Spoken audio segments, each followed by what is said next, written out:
สวัสดีครับพี่น้องวันนี้เราจะมากินเมนูแปลกนะครับเมนูแปลกเราจะมาลองอันนี้ครับซื้อ KFC มาเราจะมายำกินนะครับยำ KFC นี่ครับจะใส่หอมแดงแล้วก็พริกแล้วก็มะนาวนะครับเราจะมาลองดูนะครับเมนูแปลกๆนะครับเนี่ยครับโอ้นี่ครับสั่ง KFC มาเราจะมาลองดูนะครับนี่ครับสะโพกนะครับเนื้อสะโพกไก่ล้นๆนะครับผมเราจะลองมาลองหั่นเป็นชิ้นแล้วยำกินนะครับยำใส่อันนี้นะครับโอเคจะเป็นยังไงเมนูใหม่ๆลองติดตามดูนะครับผม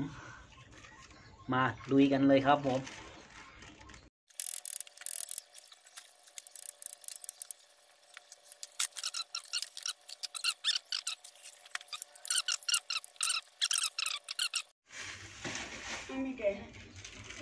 สวัสดีครับพี่น้องวันนี้เราจะมากินเมนูแปลกนะครับเมนูแปลกเราจะมาลองอันนี้ครับ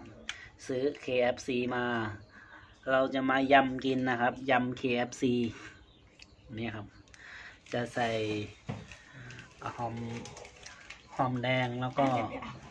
พริกแล้วก็มะนาวนะครับเราจะมาลองดูนะครับเมนูแปลกๆนะครับเนี่ยครับโอ้นี่ครับสั่ง KFC มาเราจะมาลองดูนะครับนี่ครับ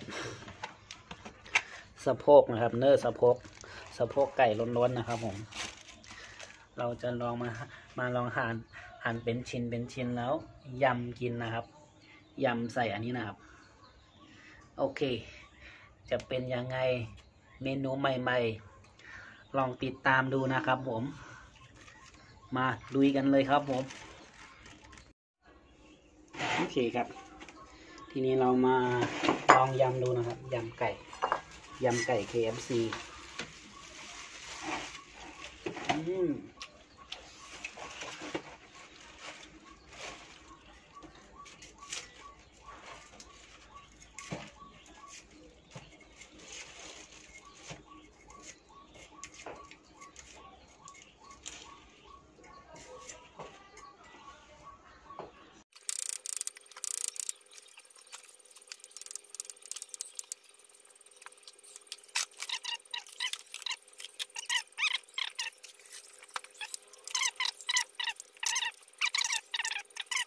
มาส่งดีๆค่ะมากินไก่จ้อมปอค่ะกินไก่จ้อมปอกินอร่อยค่ะอร่อยมากค่ะเนี่ย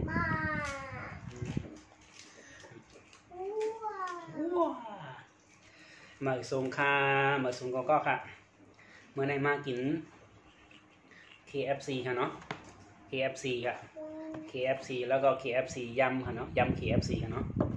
สวัสดีครับสวัสดีทุกคนนะครับผมวันนี้มากิน KFC ด้วยกันนะครับอันนี้ครับสั่ง KFC มาแล้วก็จะมีลองดูนะครับเมนูใหม่ยำ KFC ครับเราก็กินกับผักชีนะครับมาครับแล้วก็จะมีข้าวเหนียวนะครับมากินข้าวเหนียวกับ KFC ยำ KFC ด้วยกันนะครับผมสวัสดีทุกคนครับผมมาครับพี่น้องยำ KFC ครับนี่เหรอลองดู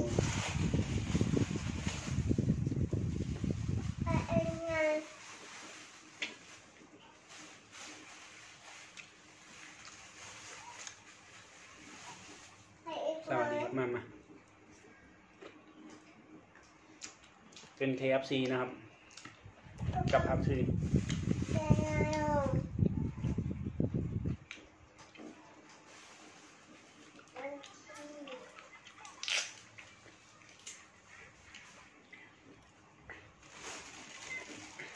วันนี้มากินไก่นะครับ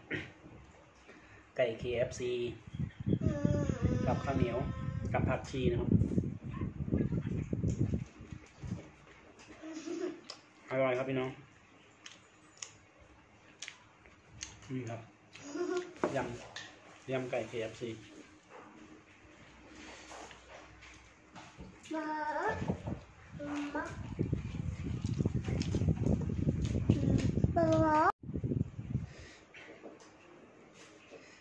มาครับ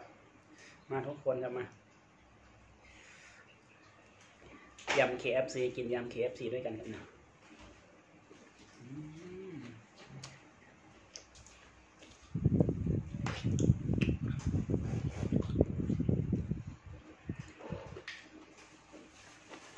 อร่อยดีครับพี่น้อง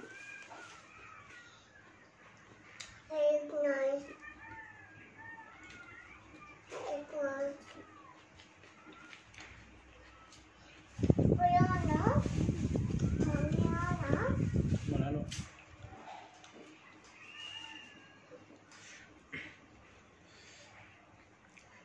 มาครับกินข้าวด้วยกันครับผม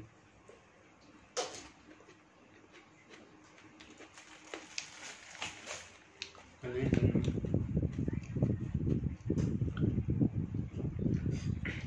เมนูแปลกๆครับยำ KFC ครับพี่กำข้าวใหญ่นะ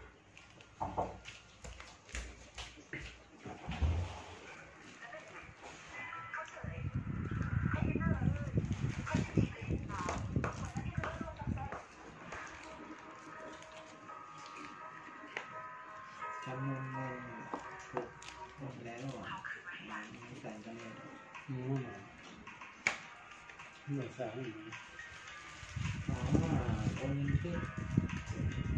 ไข่ย่างเพื่อไข่ย่างต้องให้เป็นอะไรก็อยู่ในขั้นก่อนเพราะบางอันต้องเหมือนเดียนกันนะบางอันก็แบบเขียนโอเค